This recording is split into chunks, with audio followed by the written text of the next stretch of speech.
stroga mentorica vprašala, naj odčitam, takrat nismo imeli še tako dobrega oziroma nismo imeli še tako informacijskega sistema in so pacienti, dobro veste, tudi mi smo bili slikani pljuča, dobili smo te slike in sem jih moral ocenjevati.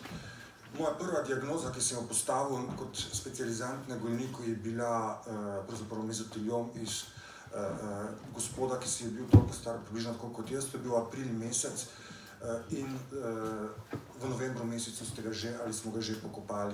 Vmes je bil seveda operiran takoj, kemoterapija, radioterapija, to je bil pa zaključek.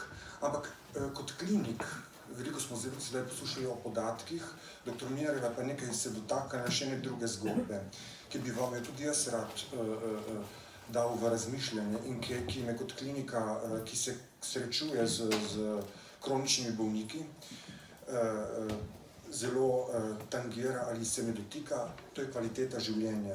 Zdravniki v zadnjem času zelo operiramo oziroma z tako imenovano evidence-based medicino oziroma medicino podprto s podatki.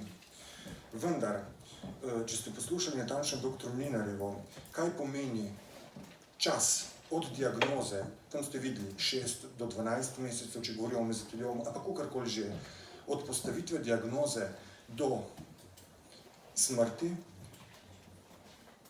s tem se srečujem jaz, z pacienti z bolečino, ki potrebujejo urejanje bolečine, drugič, dve najhujši stvari, ki nas, vsakega od nas se dotakneta, drugo je občutek težkega dihanja.